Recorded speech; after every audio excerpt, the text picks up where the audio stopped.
Hello everyone, my name है शादान सैफी। तो आज का हमारा टॉपिक है रिलीजन, जो कि यूजीसी नेट के लिए बहुत ही इंपॉर्टेंट टॉपिक है। ठीक है, बहुत ही इंटरेस्टिंग और आसान टॉपिक है। तो ये देखते हैं इसके बारे में। सबसे पहले सोशियोलॉजी ऑफ रिलीजन में हम क्या पढ़ते हैं। ठीक है, सोशियोलॉजी ऑफ रिलीजन में हम रिलीजन को एज ए सोशल फिनोमेना देखते हैं। हम उसको जज नहीं करते हैं कि ये सही है या गलत है। हम सिर्फ ये एग्जामिन करते हैं कि religion as a social institution क्या है, और रिलीजन का जो इंसान है उसकी सोशल लाइफ पर क्या इफेक्ट पड़ रहा है, इंसान की जो सोसाइटी या फिर सोसाइटी की जो वैल्यूज है, इंस्टीट्यूशंस हैं, उनमें क्या इफेक्ट डाल रहा है रिलीजन। ठीक है, तो हम इन चीज़ों को समझने की कोशिश करते हैं सोशियोलॉजी में। यहाँ पर जज नहीं किया जाता है किसी भी रिलीजन को। अब दूसरा पेज आता है कि डेफिनेशंस का। कुछ हम डेफिनेशन देख लेते हैं रिलीजन में क्या होती है। मैकाइवर एंड पेज ने रिलीजन को डिफाइन करने के लिए रिलेशनशिप टर्म का यूज़ किया था। उन्होंने कहा था कि रिलीजन को हम रिलेशनशिप की टर्म्स में भी देख सकते हैं। और कैसे रिलेशनशिप, मैन और मैन के बीच की रिलेशनशिप, या फिर मैन और कोई सुप्रीम पावर या हाई पावर, या जिसको हम गॉड भी कहते हैं, उस मैन और गॉड के बीच की रिलेशनशिप को रिलीजन का नाम दिया था मैकाइवर एंड पेज ने। दूसरा हम देखते हैं गिलिन एंड गिलिन ने। उन्होंने कहा था कि रिलीजन एक ऐसे बिलीफ होते हैं सोसाइटी या सोशल ग्रुप में, ठीक है, जो सुपर नेचुरल बीइंग से रिलेटेड हो। ठीक है, और उन बिलीफ से एसोसिएटेड जितने भी बिहेवियर हैं या फिर मटेरियल ऑब्जेक्ट्स हैं या फिर सिंबल्स हैं, वो सब किसका पार्ट होते हैं, रिलीजन का पार्ट होते हैं। ठीक है, यहाँ पर कीवर्ड्स हम याद रखेंगे, बिलीफ है, बिहेवियर है, ऑब्जेक्ट और सिंबल्स होंगे, और सुपर नेचुरल बीइंग्स। ठीक है, अब फ्रेजर ने क्या कहा था, रिलीजन क्या होता है, जब आप एक सुपीरियर पावर में बिलीव करते हो और मानते हो कि वो हमें कंट्रोल कर रहा है और पूरे नेचर या ह्यूमन लाइफ को एक सुपीरियर पावर कंट्रोल कर रही है, तो ऐसे बिलीव को ही रिलीजन कहा जाता है। ठीक है, अब टाइलर ने क्या डेफिनेशन दी कि रिलीजन की, वो देख लेते हैं। कि टाइलर ने कहा था कि सुपर नेचुरल या स्पिरिचुअल बीइंग में बिलीव करना ही रिलीजन कहलाता है। ठीक है, अब डर्कहाइम की डेफिनेशन बहुत इंपॉर्टेंट है सोशियोलॉजी में। उन्होंने कहा था कि रिलीजन जो है कि ऐसा यूनिफाइड सिस्टम है बिलीफ और प्रैक्टिसेस का। तो यहाँ पर दो चीज़ की उन्होंने बात करी थी, बिलीफ और प्रैक्टिसेस का। ठीक है, जो कि किससे रिलेटेड होती हैं सारी बिलीफ और प्रैक्टिसेस, सेक्रेट थिंग से रिलेटेड। जितने भी बिलीफ्स और प्रैक्टिसेस होते हैं वो रिलीजन का पार्ट होते हैं। ठीक है, अब वो जो बिलीफ एंड प्रैक्टिसेस होती है ना, वो सैक्रेड थिंग से रिलेटेड होते हैं और वो अलग करते हैं सैक्रेड को प्रोफेन से। ठीक है, और वो बिलीफ एंड प्रैक्टिसेस की वजह से लोग जो है ना, वो आपस में एक सिंगल मोरल कम्युनिटी की फॉर्म में मिलकर रह पाते हैं, जिसको उन्होंने चर्च का नाम भी दिया था। तो यहाँ पर चर्च एक फिजिकल बिल्डिंग का नाम नहीं है, मगर चर्च मतलब वो कम्युनिटी ऑफ पीपल को कहा गया है जो पार्टिकुलर रिलीजन को फॉलो कर रहे होते हैं। ठीक है, अब आते हैं फंक्शंस ऑफ रिलीजन। रिलीजन के क्या क्या फंक्शंस हो सकते हैं। पहला फंक्शन होता है रिलीजन का सोशल चेंज। रिलीजन एक सोशल चेंज ला सकता है, जैसे कि राइज ऑफ बुद्धिज्म था, या फिर मैक्स वेबर ने कहा था कि जो प्रोटेस्टेंट एथिक्स है उसके वजह से जो कैपिटलिज्म राइज हुआ था वेस्टर्न कंट्रीज में। तो यहाँ पर हम देख सकते हैं कि रिलीजन की वजह से एक सोशल चेंज हमें देखने को मिला। दूसरा है कि इंटीग्रेटिव फोर्स होती है रिलीजन की। जैसे डर्कहाइम ने कहा था कि रिलीजन जो है सारे बिलीवर्स को एक सिंगल मॉरल कम्युनिटी में यूनिफाई करता है, यानी कि एक तरह से वो इंटीग्रेटिव फोर्स का काम करता है, सारे लोगों को एक साथ इकट्ठा करके रखता है, उनमें सॉलिडारिटी पैदा करता है। ठीक है, तीसरा है सोशल कंट्रोल। रिलीजन जो है कुछ एक मॉरल वैल्यूज या वर्च्यूज प्रोवाइड कराता है, लोगों को बताता है कि अगर तुम बुरे काम करोगे तो हेल में जाओगे, अच्छे काम करोगे तो हेवन में जाओगे। तो इस तरह से वो सोशल कंट्रोल भी सोसाइटी में हमें वाया रिलीजन देखने को मिलता है। अब जैसे कि हमने ये सेकंड पॉइंट से रिलेटेड है कि अब अगर सोशल कंट्रोल होगा, इसका मतलब सोसाइटी में सोशल ऑर्डर आएगा और लोगों को एक कलेक्टिव आइडेंटिटी मिलेगी। ठीक है, जो रिलीजियस बेस्ड आइडेंटिटी भी होती है लोगों की, क्योंकि वो मानते हैं हम एक पार्टिकुलर रिलीजन का पार्ट है, तो हमारी आइडेंटिटी सेम है। अब उसके बाद ये हम पहले ही देख लिया था, रिलीजन नॉर्म्स प्रोवाइड कराता है सोसाइटी में और कंफर्टिंग फंक्शन देता है सोसाइटी में रिलीजन। यानी कि जैसे कि अगर कोई बीमार है ज़्यादा, या फिर कोई डेथ के नियर डेथ है किसी का रिलेटिव्स, ठीक है, या फिर कोई भी जीवन में क्राइसिस आते हैं ना, तो वहाँ पर एक कंफर्टिंग फंक्शन देता है कि कोई बात नहीं, ये तुम्हारा टेस्ट है, आगे चल के सब अच्छा होगा, या फिर तुम्हें इसका पुण्य मिल जाएगा। तो एक कंफर्टिंग फंक्शन भी होता है रिलीजन का। अब और लास्ट इसका फंक्शन होता है कि वो रिचुअल्स प्रोवाइड कराता है सोसाइटी में। अगर कोई मैरिज हो रही है, या फिर मैरिज में जितनी सारी रिचुअल्स भी होंगी, वो मेजोरिटी ऑफ पार्ट कहाँ से आ रही होती हैं, रिलीजन से आ रही होती हैं।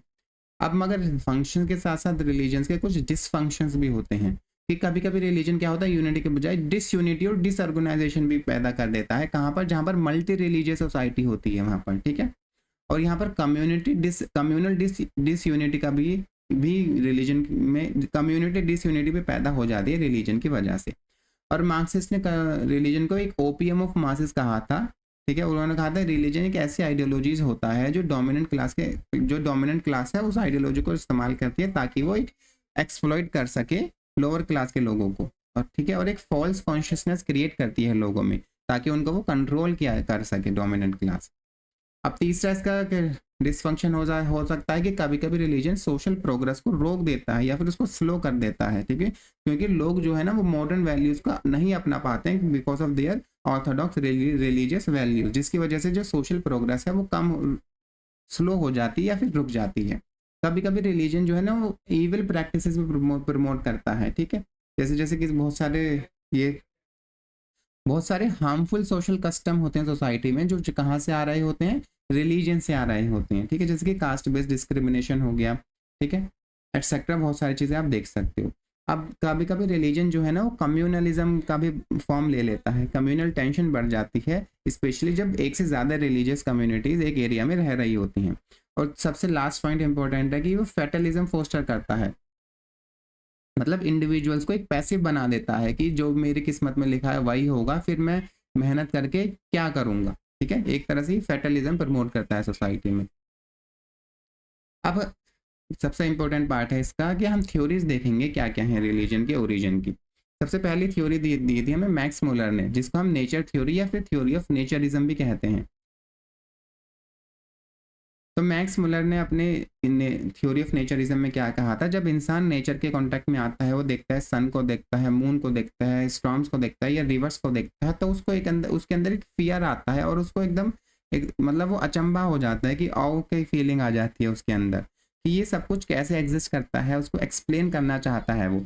तो क्या होता है कि इस प्रोसेस में जो नेचर में प्रेजेंट चीज़ें होती हैं ना, सन हो या मून हो या फिर रिवर्स हो, उनको वो पर्सोनिफाइड कर देता है और यानी कि उनको एक पर्सन की फॉर्म दे देता है, उनको लिविंग मानने लगता है और ग्रेजुअली उनको वर्शिप करने लगता है, ठीक है, और इस तरह से डीटीज अराइज होती हैं, ठीक है, और एक रिलीजन हमें देखने को मिलता है धीरे धीरे।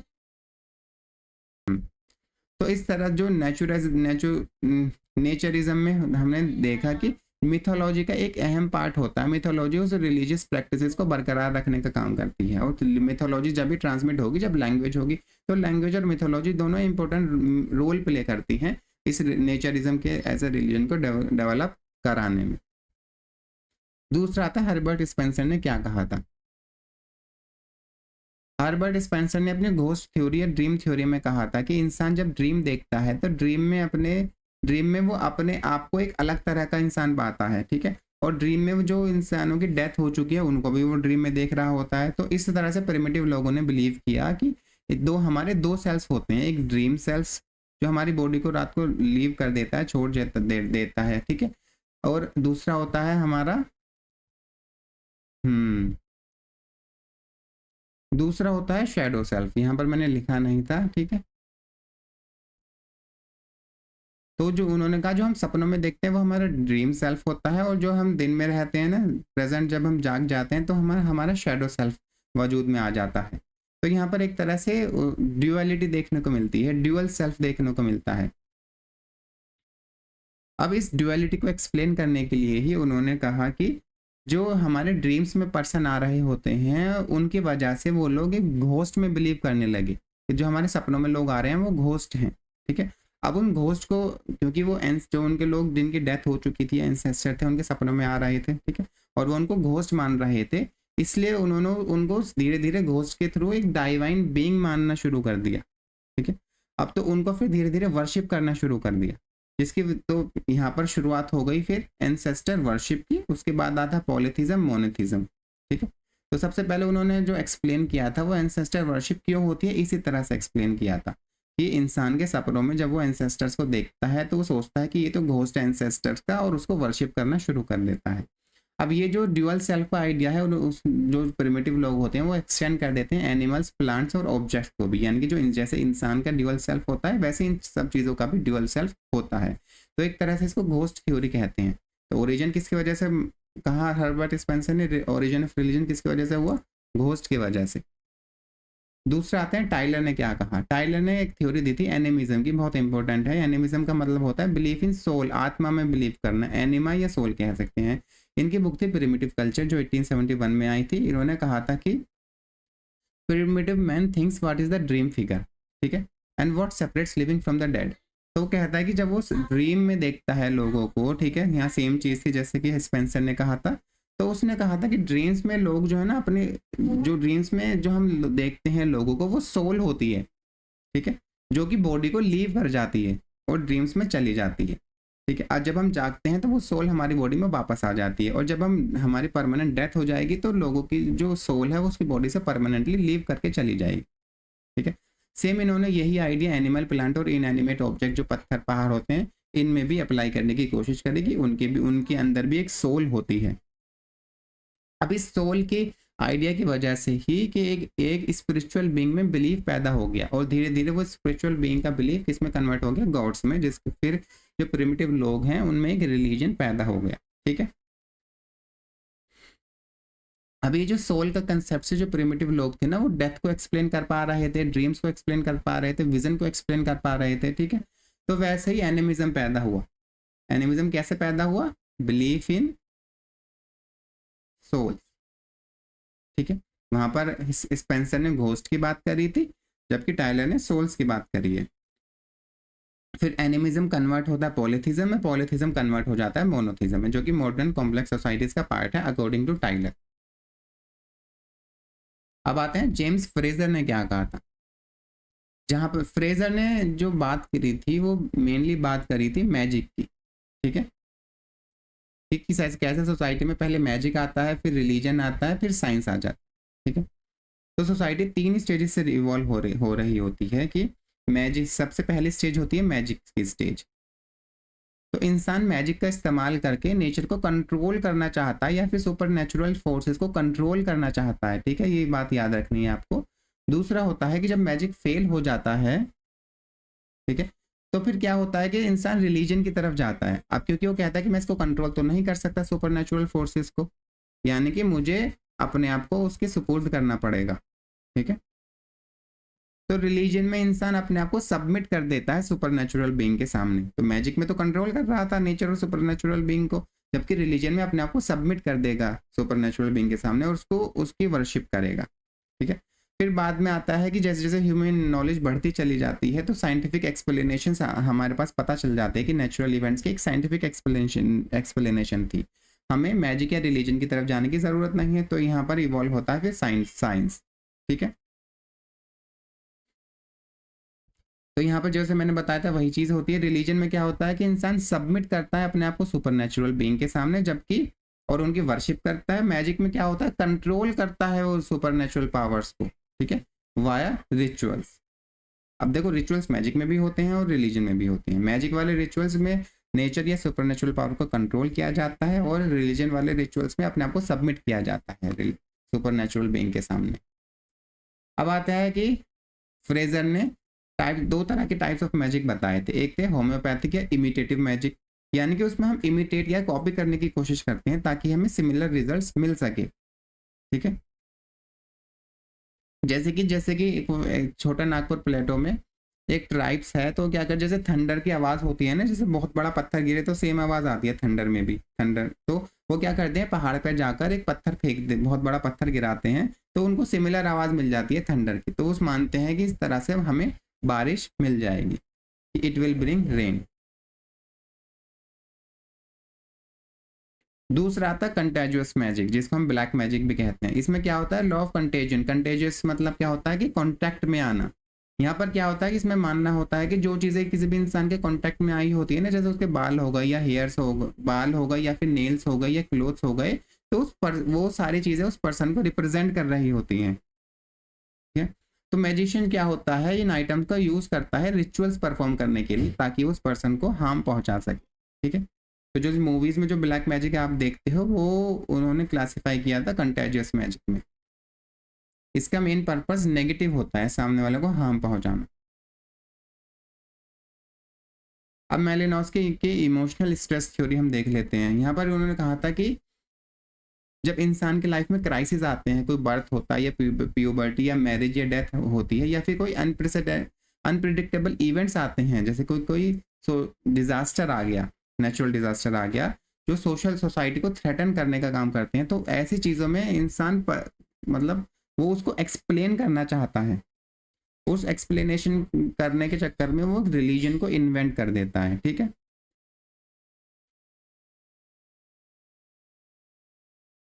अब देखो जैसे कि किसी सोसाइटी में अगर क्लैन में किसी एक पर्सन की डेथ हो जाती है, तो एक डिस्ट्रप्टिव फोर्स मानी जाती है, उसके उससे उसकी वजह से डिस्ट्रप्शन पैदा होता है, तो उससे रिलेटेड फ्यूनरल रिचुअल्स इजाद किए जाते हैं। ठीक है, ताकि कम्युनिटी सोलिडारिटी बन सके और एंजाइटी जो हो रही थी लोगों में वो कम की जा सके। ठीक है, तो यहाँ पर एक तरह से और दूसरा था रिचुअल्स प्रोवाइड साइकोलॉजिकल कंट्रोल, जैसे कि बहुत सारी अनसर्टेन या अनकंट्रोलेबल एक्टिविटीज होती हैं, कि जैसे कि ट्राइबल लोग अगर डीप सी फिशिंग करने जाएंगे जो आइलैंड पर रहते हैं, तो उनके अंदर एक एंग्जाइटी या फिर पैदा हो जाएगी कि हम सेफली वापस आ भी पाएंगे या नहीं, या फिर हमें फिश मिल भी पाएगी या नहीं।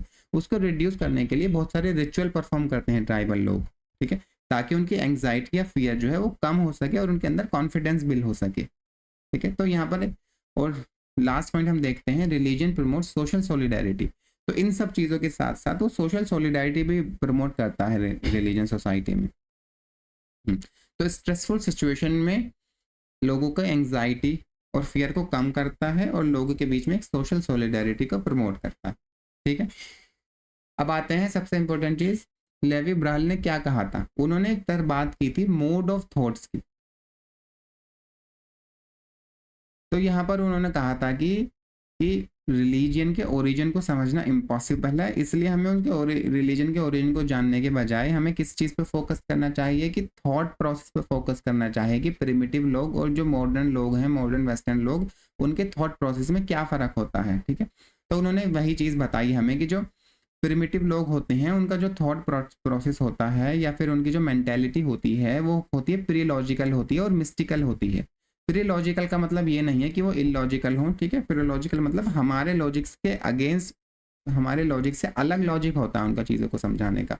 और मिस्टिकल होती है, वो सुपर बींग्स में विश्वास रखते हैं। ठीक है, जबकि जो सिविलाइज लोग हैं उनके जो मेंटेलिटी है वो लॉजिकल है और साइंटिफिक है, हम हर चीज़ साइंस से एक्सप्लेन करना चाहेंगे।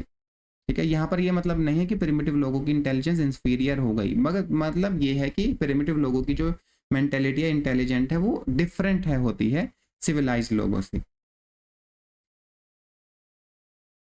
अब दूसरा उन्होंने कहा था कि वेस्टर्नर्स के कंपैरिजन में अगर हम देखें तो प्रिमिटिव जो लोग होते हैं वो नेचर को सुपरनेचुरल से डिफ्रेंशिएट नहीं करते हैं, यानी कि जो नेचर है वही सुपरनेचुरल थिंग है उनके लिए। ठीक है, तो नेचर में जितनी भी चीज होते हैं वो उसको मिस्टिकल मानते हैं। ठीक है,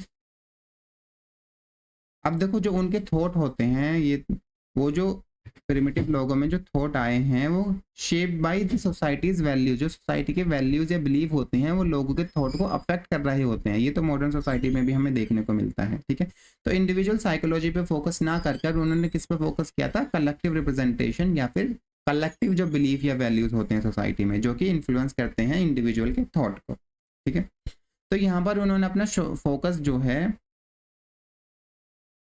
उन्होंने कहा था कि अगर आपको किसी के रिलीजन को समझना है तो आपको उसके कल्चरल कॉन्टेक्स्ट को भी समझना पड़ेगा। ठीक है, आप अपने कल्चर के हिसाब से सामने दूसरे प्रिमिटिव रिलीजन्स को जज नहीं कर सकते, उनके रिलीजन को उनके कल्चरल कॉन्टेक्स्ट के अकॉर्डिंग आपको समझना पड़ेगा। ठीक है, अब इवंस प्रिचार्ड ने क्या कहा था, इन्होंने दो ट्राइब्स की स्टडी की थी, अजेंडे ट्राइब और new tribe of south Sudan. तो सबसे पहले इन्होंने टाइलर और फ्रेजर्स के जो ओरिजिन ऑफ रिलीजन की सर्च की जो उन्होंने थ्योरीज दी थी उसको रिजेक्ट कर दिया था। तो उन्होंने कहा था कि अगर आपको रिलीजियस फैक्ट्स को एक्सप्लेन करना है तो आपको एक्सप्लेन करना पड़ेगा total context of culture and society, यानी कि जिस सोसाइटी में रिलीजन, जिस सोसाइटी का वो रिलीजन है, वो सोसाइटी का के कॉन्टेक्स्ट को भी आपको देखना पड़ेगा एक्सप्लेन करने के लिए रिलीजन। ठीक है, जैसे कि ये सेम चीज़ हमने देखा पीछे भी कही थी लेवी ब्रहल ने, तो यही सेम इसको ही उन्होंने इवांस प्रिचार्ड ने ये आइडिया लेवी ब्रहल से ही लिया था। और दूसरा उन्होंने कहा था रिलीजन को हमें रिलेशनली स्टडी करना है। कि कैसे जो रिलीजियस बिलीफ होते हैं वो अफेक्ट करते हैं सोशल एक्टिविटीज़ को या सोशल स्ट्रक्चर के उस ट्राइब के या फिर इंडिविजुअल लाइफ को कैसे अफेक्ट कर रहे होते हैं, ठीक है। अब उन्होंने 2 ट्राइब्स की स्टडी करी थी, एक एजेंडेस की स्टडी थी। एजेंडे स्टडी में जो फोकस था ट्राइबल लोगों का वो विच क्राफ्ट पे होता था। तो उन्होंने कहा था कि एजेंडे पीपल ड्यूअल कॉजेशन पे बिलीव करते हैं, एक मिस्टिकल कॉज होता है और एक नेचुरल कॉज होता है, ठीक है। तो जो विच क्राफ्ट होता है वो एक मिस्टिकल कॉज को एक्सप्लेन करता है, और जो नेचुरल और विच क्राफ्ट के अलावा जो उनकी लॉजिकल थिंकिंग होगी, ठीक है, रैशनल थिंकिंग, वो नेचुरल कॉज को एक्सप्लेन करेगी। जैसे कि अगर किसी को लकड़ी की बिल्डिंग में बैठे हैं, मान लो ग्रेनरी में बैठे और वो कोलैप्स कर गए क्योंकि उसमें दीमक लग गई थी, तो कहेंगे कि दीमक लगने से जो कोलैप्स होना है वो सिर्फ और सिर्फ हाउ वाले क्वेश्चन को एक्सप्लेन करता है, ठीक है। मगर वो दीमक लगी क्यों, वो एक्सप्लेन करेंगे वो मिस्टिक्स का यूज करके। यानी कि उन्होंने कहा कि विच क्राफ्ट की वजह से दीमक लगी और दीमक लगने से वो स्ट्रक्चर गिर गया, ठीक है। तो इस तरह से प्रिचार्ड ने कहा कि जो प्रिमिटिव थॉट्स होता है ना वो भी लॉजिकल होता है, मगर उनका जो लॉजिक है वो हमारे लॉजिक से अलग है, डिफरेंट है। अब दूसरी बात एजेंडे में थी विचक्राफ्ट, ओरेकल और मैजिक की। विचक्राफ्ट होता है कि अब देखो ये 3 चीज जो होती हैं वो एक कॉम्प्लेक्स सिस्टम ऑफ बिलीफ्स और राइट्स बनाती हैं एजेंडे पीपल में, और 3 चीजें एक दूसरे के ऊपर इंटरडिपेंडेंट होती हैं, है ना? और एक सिस्टम ऑफ बिलीफ बना लेती हैं। अब यहाँ पर ओरेकल क्या होता है, विचक्राफ्ट को आपको पता है, जो मैजिक परफॉर्म करे, नेगेटिव मैजिक परफॉर्म करे, उसको विचक्राफ्ट कहा जाता है। ओरेकल क्या होता है, एक मीडिएटर होता है गॉड और इंसानों के बीच में। तो अगर कोई किसी भी इंसान कोई बीमार है तो वो ओरेकल के पास जाएगा, ठीक है। ओरेकल कहेगा कि तुम्हारे जो बीमारी है वो विचक्राफ्ट की वजह से है, तो वो जितने भी विचक्राफ्ट करने वाले लोग हैं उनके पास जाएगा और कहेगा कि अपना विचक्राफ्ट मेरे ऊपर से हटा लो, ठीक है। तो यहाँ पर जो और विचक्राफ्ट में क्या इंक्लूड होता है, मैजिक इंक्लूड होता है। तो ये तीनों चीजें आपस में रिलेटेड होती हैं। अब दूसरी उन्होंने ट्राइब की जो स्टडी करी थी वो थी न्यू ट्राइब, ठीक है। अब जो न्यू पीपल थे वो बिलीव करते थे वॉथ में, ठीक है। वॉथ एक सुप्रीम सिंगुलर स्पिरिट वो मानते थे जो आसमान में रहती है, ठीक है। तो इस तरह से उन्होंने एक अपोजिशन डेवलप कर लिया, स्ट्रक्चरल अपोजिशन। जो सेक्रेट चीज थी वो उसको रिलेट कर दिया आसमानों से, और जो नॉर्मल ह्यूमन रिलेटेड चीज थी उसको रिलेट कर दिया जमीन से, ठीक है। तो ये एनालॉगी उन्होंने कहाँ पर भी लगाते थे, वो बर्ड्स के साथ, कि बर्ड्स आसमान में उड़ते हैं तो वो सेक्रेट हैं, और जो ट्विन अगर उनके जुड़वा बच्चे पैदा हो जाते थे तो वो एक एक्स्ट्रा ऑर्डिनरी इवेंट होता था। तो मानते थे ये ट्विन जो है ना ये बर्ड की तरह है, ठीक है। और जो ट्विन बर्ड की तरह है, और बर्ड स्काई में उड़ता है, और स्काई में कौन रहता है, एक सैक्रेड सुपरनेचुरल बीइंग। तो उनके लिए जो ट्विन थे वो सैक्रेड हो जाते थे। तो एक तो उनके ट्राइब में हमें एनालॉगी देखने को मिलती थी, दूसरा हमें देखने को मिलता था कॉम्प्लीमेंटेरिटी। कॉम्प्लीमेंटेरिटी में क्या होता है कि एक सुप्रीम बीइंग तो है ही, ये सुप्रीम गॉड है जो हर जगह प्रेजेंट है उनके अकॉर्डिंग की। स्काई में भी है, वो स्काई में रहता जरूर है मगर वो अर्थ में भी है, हर लाइफ में प्रेजेंट है, ठीक है। Living in the sky and form, हाँ सॉरी, जो सुप्रीम नेचुरल बीइंग है वो स्काई में रहता है मगर वही सारे काम कर रहा होता है, वो इसने अर्थ बनाई है, उसने लाइफ बनाई है, उसने डेथ बनाई है। इसके साथ साथ वो एक कॉम्प्लीमेंट्री स्पिरिट्स भी मानते थे, दूसरी स्पिरिट, जैसे कि स्पिरिट ऑफ माउंटेन्स है, स्पिरिट ऑफ लीनेज है, स्पिरिट ऑफ रिवर्स है, ये भी एग्जिस्ट करती है साइड बाय साइड। तो एक कॉम्प्लीमेंट्री सिस्टम था उनका, एक सुप्रीम स्पिरिट और बहुत सारी स्पिरिट्स होंगी दुनिया में, ठीक है। अलग अलग ऑब्जेक्ट को एक अलग स्पिरिट दे देते थे वो लोग। तो उन्होंने आर्ग्यू किया जो प्रिमिटिव थॉट है ना वो एंटायरली मिस्टिकल नहीं है, वहां पर आपको एक लॉजिक भी देखने को मिलेगा, ठीक है। तो ये जो चीज थी हमने कि एनालॉगी बनाई थी, ये कॉम्प्लीमेंट्री, ये लॉजिकल चीजें ही तो है। तो अब हम आगे देखते हैं। अब डर्कहाइम ने क्या कहा था, elementary form of religious life उनकी एक बुक का नाम था। उन्होंने कहा था कि रिलीजन जो होता है वो सोशल होता है, ठीक है। रिलीजन के जैसे हमने डेफिनेशन भी पढ़ा था कि रिलीजन जो है वो सेक्रेट चीज़ों को अलग करता है प्रोफेन चीज़ों से। प्रोफेन जो ऑर्डिनरी चीज़ें होती हैं, रोज़मर्रा की चीज़ें, सेक्रेट चीज़ें होती हैं जिनको लोग रेस्पेक्ट के साथ देखते हैं, उनके साथ स्पेसिफिक जुड़ी हुई रिचुअल्स होती हैं। अब दूसरा, जब उन्होंने ऑस्ट्रेलियन एबोरिजिनल ट्राइब्स की स्टडी करी तो उन्होंने कहा कि जो ट्राइब्स हैं ना वो अपना एक टोटम बना लेती हैं, ठीक है। टोटम क्या होता है कि एक अपना एक एनिमल या प्लांट कोई भी या फिर कोई भी ऑब्जेक्ट वो चूज कर लेती हैं और उसको सैक्रेड मानने लगती हैं, और उस जो उन्होंने टोटम चूज किया है वो उनके ट्राइब का सिंबल बन जाता है, ठीक है, और फिर वो उस टोटम को वर्शिप भी करते हैं। और वो कहना चाह रहे थे कि टोटम को वर्शिप करना क्या मतलब है कि सोसाइटी को वर्शिप करना, क्योंकि टोटम किसको रिप्रेजेंट कर रहा होता है, क्लैन को रिप्रेजेंट कर रहा होता है, और वो वर्शिप करते हैं टोटम को, टोटम रिप्रेजेंट करता है क्लैन को, तो वो वर्शिप कर किसको कर रहे होते हैं, क्लैन को। और जो एबोरिजिनल लोग होते हैं उनमें क्लैन मतलब सोसाइटी, तो एक तरह से इनडायरेक्टली लोग सोसाइटी को ही वर्शिप कर रहे होते हैं रिलीजन में, ये डर्कहाइम ने कहा था। अब दूसरा पॉइंट उनका ये था कि रिलीजन जो है ना सोशल सॉलिडारिटी क्रिएट करता है लोगों के बीच में, ठीक है। एक तरह से जब आप कोई भी शेयर्ड रिचुअल परफॉर्म कर रहे होते हो, ठीक है, बहुत सारे लोग इकट्ठा होकर एक रिचुअल परफॉर्म कर रहे हैं रिलीजन की, तो कलेक्टिव एफर्वेसेंस पैदा करता है लोगों के अंदर, यानी कि लोगों के अंदर अपने आप को फील कर पाते हैं, उनके अंदर एक एनर्जी आ जाती है जो उनको एक साथ एक कॉमन आइडेंटिटी कि वो लोग एक साथ एक कॉमन आइडेंटिटी एग्जिस्ट करती है उन लोगों की, प्रूव कराती है उनमें, ठीक है, और एक सॉलिडारिटी पैदा करती है। ऐसे तो होता है जब आप 50-100 लोगों के साथ एक साथ किसी रिचुअल को परफॉर्म करोगे तो आपके अंदर एक सॉलिडारिटी क्रिएट हो जाएगी। अब रिलीजन जो है ना वो मॉरल वैल्यूज को भी प्रमोट करता है, ग्रुप आइडेंटिटी को भी प्रमोट करना चाहता है, करता है। दूसरा हम देखते हैं मैक्स वेबर ने क्या कहा था रिलीजन के बारे में। उन्होंने बहुत सारे वर्ल्ड रिलीजन पढ़े और पता लगाना चाहा कि जी जो रिलीजियस वैल्यूज होती हैं वो इकोनॉमिक सिस्टम पे क्या इफेक्ट डाल रही होती हैं। तो उन्होंने कहा जो Protestant ethics and spirit of capitalism में कहा, जो प्रोटेस्टेंट एथिक्स होते हैं ना कि हार्ड वर्क करना है, टाइम को मैनेजमेंट करना है, प्रॉफिट करना है और प्रॉफिट कमाना है हमें, वो उसको एक कॉलिंग मानते थे, यानी कि हमें for the sake of doing उसको करना है क्योंकि ये हमारी रिलीजियस ड्यूटी है। अब उसकी वजह से क्या था कि कैपिटलिज्म इन्वेंट हुआ वेस्ट में, ठीक है। तो प्रोटेस्टेंट जो रिलीजन है उसके एथिक्स इस तरह के थे कि वो कैपिटलिज्म से कंपैटिबल थे, इसलिए जब वो लोग प्रोटेस्टेंट एथिक्स का मान के अपना काम पर जाते थे तो वो इनडायरेक्टली वो किसको किसको इजाद कर रहे थे, कैपिटलिज्म को। फिर उन्होंने साथ में कहा था बाकी जितने भी बचे हुए वर्ल्ड के रिलीजन्स हैं उनमें वो वैल्यूज प्रेजेंट नहीं थी जो कैपिटलिस्ट की ग्रोथ में काम आ सकें, या फिर अगर वो वैल्यूज प्रेजेंट थी तो सोशल कंडीशंस वैसी नहीं थी जो कैपिटलिज्म के ग्रोथ में काम आए। तो उनका जो सेंट्रल आर्गुमेंट यही था कि रिलीजियस वैल्यूज जो होती हैं ना वो इकोनॉमिक बिहेवियर को इन्फ्लुएंस करती हैं, religious values influence economic behaviour, ठीक है। अब आते हैं रिलीजियस प्रैक्टिसेस में। बहुत सारे तरह की रिलीजियस प्रैक्टिसेस होती हैं। पहला रिलीजियस प्रैक्टिसेस हम देखने को मिलता है हमें एनिमिज्म। एनिमिज्म में क्या होता है कि एक सोल में बिलीव करते हैं, जैसे टाइलर ने हमें बताया था ना, पढ़ चुके हैं कि हर चीज़ की मानते हैं लोग सोल होती है, इंसान के अंदर भी सोल होगी, माउंटेन्स में भी सोल होती है, रिवर में भी सोल होती है, स्टोन्स में भी सोल्स होती है। तो बिलीव इन सोल को क्या कहते हैं, एनिमिज्म कहा जाता है। स्पिरिचुअल एसेंस या सोल में बिलीव करना। एनिमेटिज्म में क्या होता है कि यहाँ पर एक सुपर नेचुरल फोर्स में बिलीव किया जाता है, ठीक है। और सुपर नेचुरल फोर्स जो होती है वो जो सुपरनेचुरल फोर्स होती है वो सारे ऑब्जेक्ट्स में होती है, पूरे नेचर में होती है, ठीक है। यहाँ पर बिलीव होता है इम्पर्सनल और सुपरनेचुरल फोर्स में, यहाँ पर इस सोल्स में बिलीव नहीं होता है, ठीक है।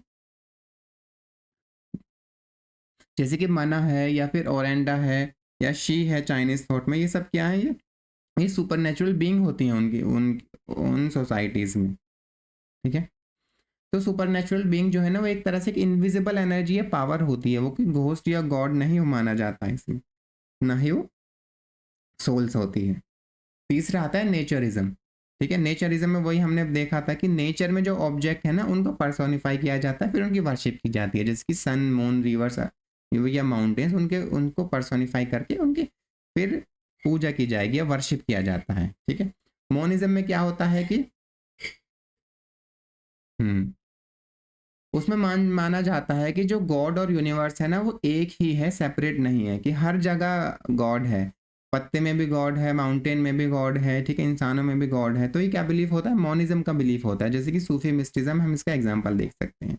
प्लूरलिज्म, एक रिलीजियस प्लूरलिज्म भी कह सकते हैं, ये एक बिलीफ है कि जो मल्टीपल रिलीजियस रिलीजन्स है ना वो एक साथ एग्जिस्ट कर सकते हैं सेम सोसाइटी में। जैसे कि इंडिया में हम देख सकते हैं बहुत सारे रिलीजियस ग्रुप्स के लोग होते हैं, चाहे बुद्धिस्ट हों या फिर इस्लाम को फॉलो करने वाले हों, ज़ोरोस्ट्रियनिस्ट हो या क्रिश्चियंस हो या हिंदूज हो, सब लोग एक साथ मिलजुल कर रहते हैं, तो उसको ही कहते हैं रिलीजियस प्लूरलिज्म। ठीक है, प्लूरल मतलब होता है एक से ज़्यादा, मैनी।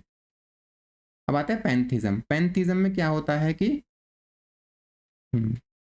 ये हर चीज़ को डाइवाइन मानते हैं, no separate personal god sitting above creation.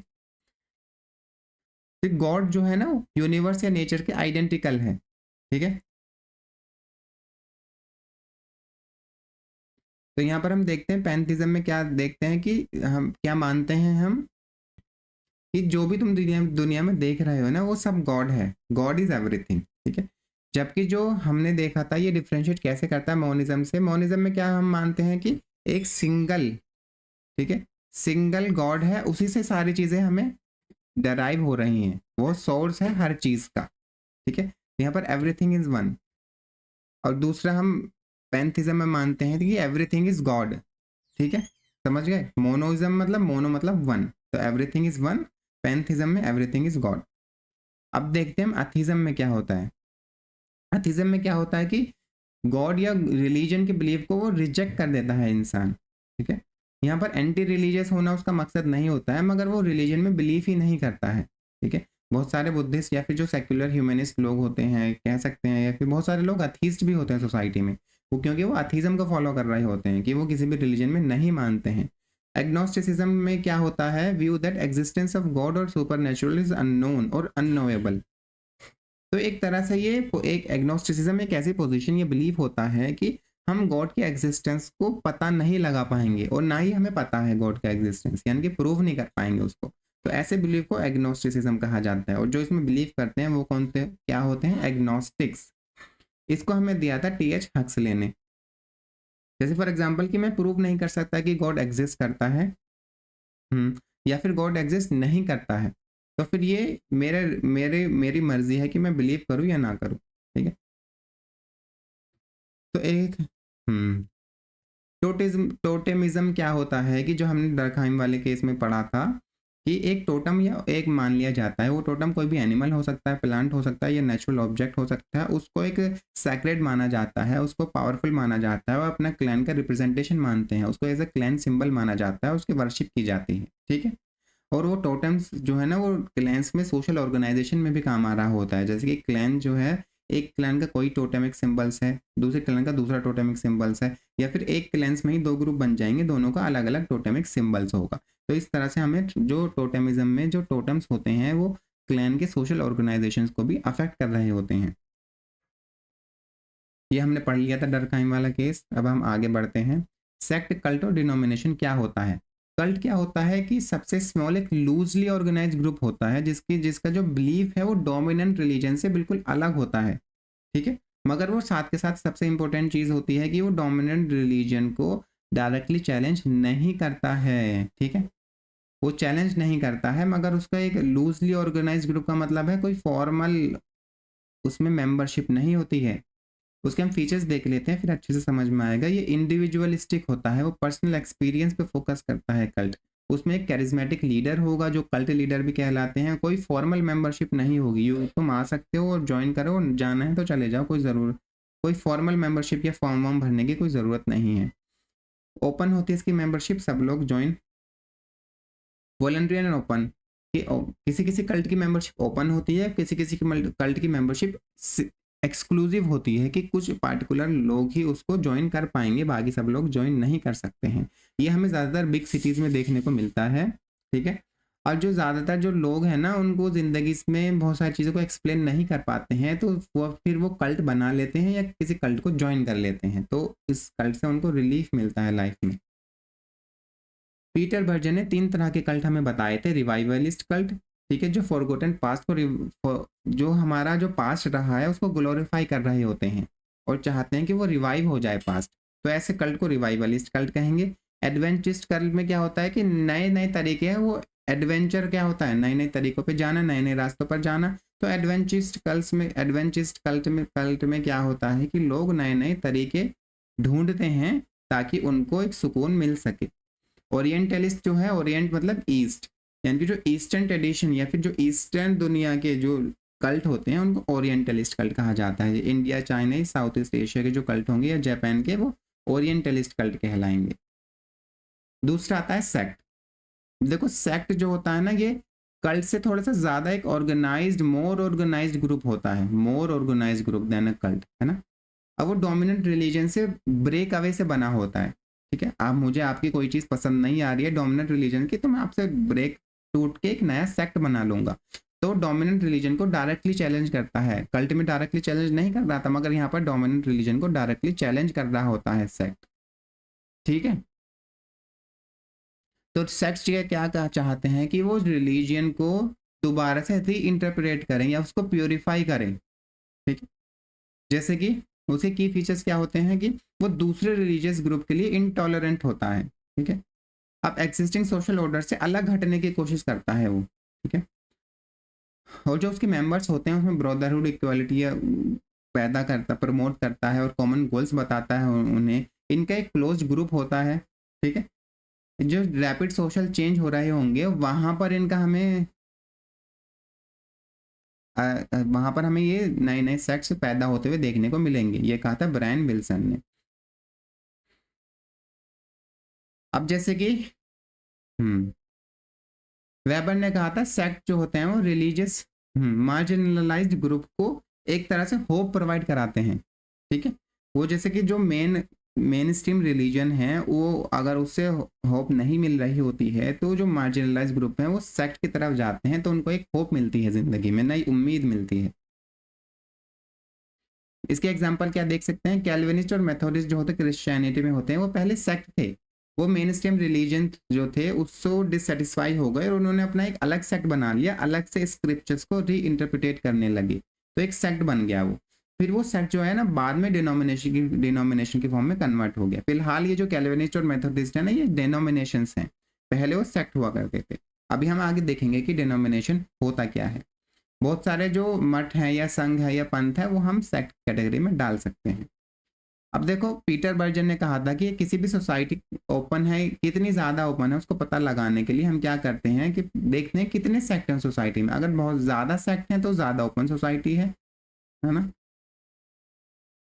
Sects in are in tension with the larger society and close against it. और उन्होंने कहा था जो सेक्ट्स होते हैं ना वो लार्जर सोसाइटी के अगेंस्ट में होते हैं, उसकी वैल्यूज को वो नहीं मान रहे होते हैं, अपने अलग से री इंटरप्रिटेट करते हैं स्क्रिप्चर्स को और अपनी नई वैल्यूज पैदा करते हैं। अब आते हैं डिनोमिनेशन क्या होता है। जब सेक्ट जो होता है ना उसका जो विगर होता है, उसकी एनर्जी जब कूल डाउन हो जाती है तो वो डिनोमिनेशन में कन्वर्ट हो जाता है, ठीक है। तो सेक्ट जो है वो ज़्यादा रेस्पेक्टेबल हो जाता है सोसाइटी में, तो वो डिनोमिनेशन बन जाता है। तो डिनोमिनेशन में की ज़्यादा रेस्पेक्ट होती है सोसाइटी में, उसकी ज़्यादा फॉलोइंग होती है ना। अब की फीचर्स क्या होते हैं कि ये जो डिनोमिनेशन होता है वो सारे सोशल लेवल्स के से मेंबर्स को रिक्रूट करना चाहता है। और डिनोमिनेशन अब सोसाइटी के अगेंस्ट नहीं रहता है, वो सोसाइटी के नॉर्म्स एंड वैल्यूज को एक्सेप्ट कर लेता है, ठीक है। यहाँ पर डिनोमिनेशन में हमें एक ब्यूरोक्रेसी देखने को मिलती है, ठीक है। ज़्यादातर ये डिनोमिनेशन मिडिल क्लास फिनोमेना है, जैसे कि कैल्विनिस्ट और मेथोडिस्ट जो है ना अब वो डिनोमिनेशन बन चुके हैं। अब लास्ट स्टेज आती है चर्च की। चर्च एक एस्टेब्लिश्ड फॉर्म ऑफ रिलीजन को चर्च कहा जाता है। एक ब्यूरोक्रेसी होती है, कन्वेंशनल फॉर्म ऑफ रिलीजन होता है और वो एस्टेब्लिश्ड होता है, जैसे कि कैथोलिक चर्च है। जो कैथोलिक रिलीजन है वो क्या है, चर्च, जिसका दूसरा नाम होती है एक्लेशिया भी कहते हैं। ये फाइनल स्टेज होती है। इसके क्या फीचर होती हैं, बहुत ज़्यादा लार्ज होता है, फॉर्मल होता है, यहाँ पर हिरार्की होती है, ठीक है।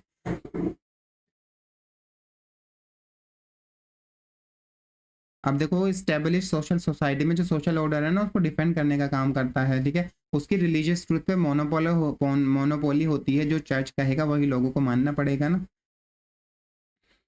अब कभी कभी हमें देखने को मिलता है, हर जगह ये नहीं होता, कि जो जो चर्च होता है उसका इंटरेस्ट होता है सोसाइटी में जो पावर है उसको कंट्रोल करे या वेल्थ को कंट्रोल करे। अब देखो यहाँ पर हम एक देख सकते हैं कि जो पहले कल्ट आता है जो कि लीस्ट स्टेब्लिश्ड होता है और लीस्ट कन्वेंशनल होता है, फिर सेक्ट आता है, फिर डिनोमिनेशन आता है, फिर चर्च आ जाता है। चर्च मोस्ट स्टेब्लिश और मोस्ट कन्वेंशनल होता है, ठीक है। समझ गए आप।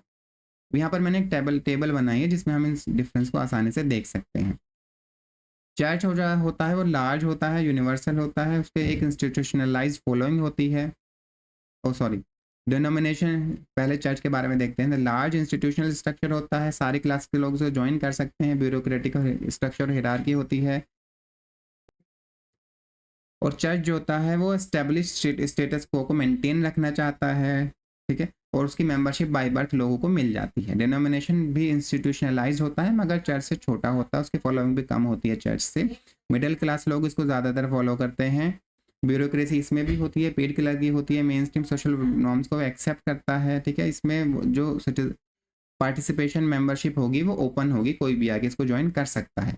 सेक्ट जो होते हैं वो स्मॉल होते हैं, ठीक है, लोअर क्लास या मार्जिनलाइज्ड लोगों से बने होते हैं। इसमें कोई क्लर्की हिरार्की नहीं देखने को मिलती है। ये जो प्रोटेस्ट रिबेलियन, ये प्रोटेस्ट से बने होते हैं मेन स्ट्रीम रिलीजन्स। जैसे कि प्रोटेस्टेंटिज्म होता है ना, वो प्रोटेस्ट करता है कैथोलिक चर्च के अगेंस्ट और प्रोटेस्टेंट एक सेक्ट बना लेता है, बाद में वो डिनोमिनेशन बन जाता है। ये हाईली एक्सक्लूसिव होते हैं, इनमें जो मेंबरशिप होती है वो एक्सक्लूसिव होती है, कुछ ही लोगों को मेंबरशिप मिलेगी। जबकि कल्ट जो होते हैं वो लोकलाइज्ड होते हैं, लूजली क्लस्टर्ड होते हैं, डाइवर्स होते हैं, ठीक है। उनमें एक कैरिज्मेटिक लीडर होता है, सोसाइटी में अलॉन्ग साइड एग्जिस्ट करते हैं, सोसाइटी को अपोज नहीं करते हैं, उसकी मेन स्ट्रीम वैल्यूज को अपोज नहीं कर रहे होते हैं, वो ओपन होते हैं, कोई स्ट्रिक्ट रूल्स नहीं होता है, ना ही कोई फॉर्मल और मेंबरशिप रूल्स होते हैं, ठीक है। अब आते हैं न्यू रिलीजियस मूवमेंट। जो सेक्ट और कल्ट को आजकल हम यूज़ नहीं करते हैं क्योंकि इनको बहुत ही नेगेटिव लाइट में लोग डिनोट करते हैं, इसलिए हमने नई टर्म्स इजाद की। वो क्या होता है? New religious movement. Roy Wallis ने कहा था 3 तरह के न्यू रिलीजियस मूवमेंट होती हैं। पहला होता है world affirming new religious movement. World affirming में क्या होता है कि सोसाइटी को एक्सेप्ट करते हैं और इंडिविजुअल को सक्सेस अचीव करने में या उसको हैप्पीनेस अचीव करने में, उसका सेल्फ डेवलपमेंट कराने में मदद करते हैं।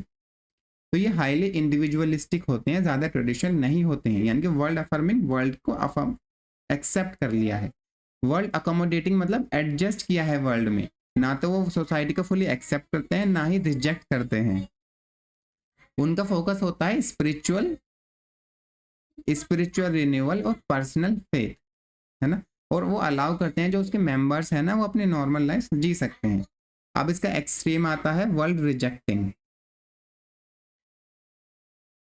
वर्ल्ड रिजेक्टिंग रिलीजन में क्या होता है, जो सोसाइटी की जो वैल्यूज होती हैं उनको रिजेक्ट कर दिया जाता है। सोसाइटी की मटेरियलिस्टिक और ईवल, उनको ईवल माना जाता है और मटेरियलिस्टिक कंसेप्शन होता है सोसाइटी का, उसको रिजेक्ट कर देते हैं। तो वर्ल्ड रिजेक्टिंग में एक हाई कमिटमेंट देखने को मिलती है हमें लोगों में कि कमिट करोगे तभी तो आप वर्ल्ड को रिजेक्ट कर पाओगे। वहाँ पर स्ट्रिक्ट डिसिप्लिन होता है, सेपरेशन फ्रॉम सोसाइटी हमें देखने को मिलता है। अब आते हैं छोटे से टर्म सेक्युलरिज्म क्या होता है। सेक्युलरिज्म में एक आइडियोलॉजी होती है कि जो यूरोप में डेवलप हुई थी, जिसको कॉइन किया था जेकब होलियाउके ने 1851 में। इसका मतलब होता है कि रिलीजियस और पॉलिटिकल अथॉरिटी का सेपरेशन, या फिर कह सकते हो रिलीजन अलग होगा, पॉलिटिकल अथॉरिटी अलग होगी, उसको हम सेक्युलरिज्म कहेंगे। जो रिलीजियस डिसीजंस होते हैं वहाँ पर, जो पॉलिटिकल डिसीजंस होंगे वहाँ पर रिलीजन का कोई पार्ट नहीं होगा। मगर यानी कि जो रिलीजन है, या ये भी समझ सकते हो रिलीजन जो है वो लोगों के जो पॉलिटिकल या इकोनॉमिक अफेयर है उसमें दखल अंदाजी या फिर पार्टिसिपेट नहीं करेगा, उनको अफेक्ट नहीं करेगा, ठीक है। जैसे कि वेस्टर्न यूएस या फिर यूके का हम एग्जांपल ले सकते हैं।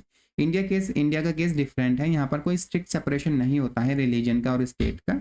सेक्युलरिज्म में क्या होता है, रिलीजन अलग है, स्टेट अलग है। इंडिया में क्या है, जो रिलीजन है और स्टेट में इंटरफेयर नहीं कर सकता। इंडिया में क्या है कि इंडिया में क्या है कि जो स्टेट है ना, गवर्नमेंट है, वो रिलीजन में इंटरफेयर कर सकती है ताकि उसकी इवल प्रैक्टिसेस को एंड कर सके। वेस्ट में ऐसा नहीं होता है। वेस्ट में रिलीजन और स्टेट एकदम अलग होते हैं, ठीक है, तो वो एक दूसरे में इंटरफेयर नहीं करते हैं। सेक्युलराइजेशन एक प्रोसेस होता है जिसमें सेक्युलरिज्म अचीव किया जाता है, ठीक है। सेक्युलराइजेशन में क्या होता है कि रिलीजन का इन्फ्लुएंस कम होने लगता है ना। सोसाइटी में लोगों की जो सोशल, पॉलिटिकल, इकोनॉमिक या कल्चरल लाइफ होती है उसमें रिलीजन का इन्फ्लुएंस कम हो जाता है। और जो धीरे धीरे जो रिलीजन है वो एजुकेशन, लॉ, पॉलिटिक्स, इकोनॉमी, इन सारे इंस्टीट्यूशन से दूरी बनाने लगता है। तो रिलीजन क्या बन के रह जाता है, पर्सनल बिलीफ बन के रह जाता है, वो पब्लिक लाइफ से दूर हो जाता है रिलीजन। तो इस प्रोसेस को सेक्युलराइजेशन कहते हैं। अब सेक्युलराइजेशन थ्योरी जो थी उसको, उसके अगेंस्ट में बहुत सारे लोगों ने अपने थ्योरीज दी। जैसे कॉफमैन ने कहा था कि चर्च अटेंडेंस कम हो रही है, इससे ये नहीं पता लगेगा कि सेक्युलराइजेशन हो रहा है या नहीं। क्योंकि बिलीवर्स कम नहीं हुए हैं, लोग बिलीव करते हैं अभी भी। लोकमैन ने कहा था कि अपनी बुक द इनविजिबल रिलीजन में उन्होंने इसको इनविजिबल रिलीजन का नाम दिया था कि रिलीजन जो है वो पब्लिक स्फेयर से तो दूर चला गया है, मगर अभी भी वो लोगों की प्राइवेट स्फेयर में जो उनकी पर्सनल लाइफ है उनमें उनका एक पार्ट है। ठीक है। और जो न्यू रिलीजियस मूवमेंट है वो भी सेकुलराइजेशन थीसिस को चैलेंज करते हैं, क्योंकि हम देखेंगे आजकल बहुत सारे न्यू रिलीजियस मूवमेंट या फिर नए नए सेक्ट और कल्ट देखने को मिलते हैं। फंडामेंटलिज्म क्या होता है? फंडामेंटलिज्म का मतलब होता है एब्सोल्यूट ट्रूथ को पे वापस जाना। फंडामेंटलिज्म एक आइडियोलॉजी का नाम है जो डिमांड करती है कि जो स्क्रिप्चर्स में जो लिखा हुआ है ना उससे जुड़े रहो स्क्रिप्चर से, और जो स्क्रिप्चर में लिखा हुआ है उसको अपनी पर्सनल लाइफ में अप्लाई करना है। ठीक है। तो ज़्यादातर ये जो मॉडर्न सेक्युलर मॉडर्निटी है, लिबरलिज्म है, ग्लोबलाइजेशन है, उसके अगेंस्ट में डेवलप होता है ये। तो फंडामेंटलिस्ट मानते हैं कि ये हमारे रिलीजन पर अटैक है इन सब चीज़ों का, तो हमें अपने रिलीजन को डिफेंड करना है। लोगों से कहा जाता है रिलीजन को फॉलो करो, जो स्क्रिप्चर्स में लिखा हुआ है एज इट इज़ फॉलो करो, उसको अपने लाइफ में अप्लाई करो। दूसरा आता है रिवाइवलिज्म। रिवाइवलिज्म में क्या होता है? रिलीजन फाइट बैक करता है जो भी चेंजेस हो रहे होते हैं उनके अगेंस्ट। रिवाइवलिज्म एक ब्रॉडर टर्म होती है फंडामेंटलिज्म से। इसका मतलब होता है रिलीजन को रिवाइव करना है हमें, कि ज़्यादा से ज़्यादा लोग रिलीजन बिल्डिंग्स में आए और प्रे करें। ठीक है। जितने भी सेक्ट या कल्ट या डिनोमिनेशन हमें देखने को मिलते हैं वो रिलीजियस रिवाइवलिज्म का पार्ट है। और इन रिवाइवलिज्म में क्या होता है? इंडिविजुअल जो है ना अपने स्पिरिचुअल पीस को परस्यू करता है, फंडामेंटल आइडियाज की ग्रोथ हमें देखने को मिलती है। तो रिवाइवलिज्म है ना, ये इतना ज़्यादा स्ट्रिक्ट नहीं होता जितना फंडामेंटलिज्म स्ट्रिक्ट होता है, थोड़ा लीनियंट होता है रिवाइवलिज्म। ठीक है। हमें रिवाइवल करना है रिलीजन को, मगर हम बिल्कुल अगेंस्ट नहीं है सारी चीज़ों के। तीसरा आता है कम्युनलिज्म। कम्युनलिज्म एक तरह से एक सोशियो पॉलिटिकल आइडियोलॉजी होती है, सोशियो पॉलिटिकल आइडियोलॉजी। तो जो एक इस आइडियोलॉजी में क्या होता है कि डिफरेंट रिलीजियस ग्रुप के बीच में एक दीवार बना देती है कि हम ये लोग हैं इस पार्टिकुलर रिलीजन ग्रुप के लोग, और दूसरे रिलीजन ग्रुप के लोग वो अलग लोग हैं। ठीक है। तो वो क्या करती है? वो अपने रिलीजन के जो लोग होते हैं ना उनके लिए सोसाइटी में उनके हक के लिए, उनके इंटरेस्ट के लिए फाइट करती है। ठीक है। फाइट इन द सेंस कि इलेक्शन में पार्टिसिपेट करना या फिर प्रोटेस्ट ऑर्गेनाइज करना, ये सब चीज़ें। और वो सबसे मेन चीज़ इसमें मानती है कि जो एक हमारी रिलीजियस कम्युनिटी के जो इंटरेस्ट है ना वो बिल्कुल होस्टाइल हैं दूसरी कम्युनिटी के लोगों से। यानी कि यहाँ पर एक आपको अगेंस्ट में एक दूसरी कम्युनिटी के लोग चाहिए होते हैं, तभी कम्युनलिज्म पैदा हो। अगर किसी भी एरिया में सिर्फ एक ही रिलीजन के लोग रह रहे हैं तो वहाँ पर कम्युनलिज्म होगा ही नहीं। ठीक है। तो मेन काम होता है इसमें सर्च फॉर पॉलिटिकल पावर। बहुत ही इसका जो इंटरेस्ट वो जो तो यहाँ पर क्या होता है? अस वर्सेस दे की डिबेट शुरू हो जाती है और कहते हैं कि उनको ये फायदा मिल रहा है तो हमें नुकसान होगा, इसलिए हमें वो फायदा लेना है ताकि उनको नुकसान है, हमें कुछ फर्क नहीं पड़ता। ठीक है। तो अस वर्सेस दे दो ग्रुप बन जाते हैं कम्युनलिज्म में। और उनका मकसद क्या होता है कि पॉलिटिकल डोमिनेंस, पावर हासिल करना या जॉब हासिल करना, रिसोर्सेज हासिल करना या टेरिटरी फॉर अपनी कम्युनिटी के लिए टेरिटरी हासिल करना। ठीक है। इस टेरिटरी में हम ही लोग रहेंगे, बाकी दूसरा कोई लोग लोग दूसरी रिलीजियस कम्युनिटी लोग आकर नहीं रह सकते। तो ये सब किसका पार्ट होता है? कम्युनलिज्म का पार्ट होते हैं। अब लास्ट में आता है civic religion. Civic religion Robert बल्ला ने अपनी new religious consciousness and crisis in modernity में कहा था कि आजकल हमें सिविक रिलीजन देखने को मिलता है जो कि इमर्ज हो रहा है तेजी से। सिविक रिलीजन में क्या होता है कि हम कि जो ये जो नेशनलिज्म है या फिर पेट्रोइटिज्म है कि नेशनल फ्लैग है उसकी रेस्पेक्ट करनी है। ठीक है। या फिर बहुत सारे रूल्स बने हुए होते हैं कि हमें इंडिपेंडेंस डे सेलिब्रेट करना है, तो उन्होंने कहा था ये सब किसका पार्ट है? सिविक रिलीजन का पार्ट है, जहाँ पर उस सिविक रिलीजन में सिविक सिंबल्स भी होते हैं और नेशनलिज्म की फीलिंग भी होता है, बिलीव भी होता है, और बहुत सारे रिचुअल्स एसोसिएटेड भी होते हैं सिंबल्स के अकॉर्डिंग। ठीक है। जैसे कि नेशनल फ्लैग को किस तरह से आप हाथ में उठाओगे, उसको नीचे नहीं गिराना है। ठीक है। उसकी डिसरिस्पेक्ट नहीं करनी है। ठीक है। या फिर आपको फ्लैग फहराना है तो क्या क्या प्रोसेस होगा, तो सारे उससे रिलेटेड रिचुअल्स भी होते हैं। तो रॉबर्ट बल्ला ने इसको नाम दिया था सिविक रिलीजन। अब यहाँ पर हम फंडामेंटलिज्म, कम्युनलिज्म और रिलीजियस रिवाइवलिज्म में डिफरेंस टेबुलर फॉर्म में देख लेते हैं। जो फंडामेंटलिज्म होती है उसका मकसद होता है कि स्क्रिप्चरल प्योरिटी, स्क्रिप्चर्स प्योर है। ठीक है। और उसका एडवर्सरी क्या होता है? वो अगेंस्ट में पैदा होता है इंटरनल मॉडर्न रिफॉर्मर्स जो होते हैं ना, या जो लिबरलिस्ट होते हैं या फिर ग्लोबलाइजेशन के अगेंस्ट में ये पैदा होता है, उसका अल्टीमेट गोल होता है कि रिलीजियस स्टेट बनाना, फंडामेंटलिस्ट का। कम्युनलिज्म में क्या होता है, पॉलिटिकल और इकोनॉमिक इंटरेस्ट होते हैं लोगों के छुपे हुए, ठीक है। और उनके जो मेन एडवर्सरी होते हैं अदर रिलीजियस कम्युनिटीज होती हैं, उनका मेन मकसद होता है पावर, और पावर हासिल करना या रिसोर्सेज हासिल करना अपने ग्रुप के लोगों के लिए। रिलीजियस रिवाइवलिज्म में ये चीज़ नहीं, में क्या होता है कि स्पिरिचुअल और मोरल रिवाइवल होता है इंडिविजुअल का। उनका मेन एडवर्सरी सेक्युलरिज्म होता है या अपैथी, या फिर लोग डिसइल्यूजन में रहते हैं ना, रिलीजन को बिल्कुल छोड़ देते हैं, उनको वापस रिलीजन में लाने का काम करते हैं ये। उनका गोल होता है कि इंडिविजुअल में री अवेकनिंग करें, उनका फेथ दोबारा से जगाएं। यहाँ पर कोई कॉन्फ्लिक्ट वगैरह या फिर उनका जो क्या पावर के लिए हमें करना है या रिसोर्सेज के लिए हमें करना है, ऐसा कुछ नहीं होता रिलीजियस रिवाइवलिज्म में, ठीक है। तो आज के लिए इतना ही। आपको लेक्चर अच्छा लगा हो तो वीडियो को लाइक करना, शेयर करना और कमेंट करना। Thank you.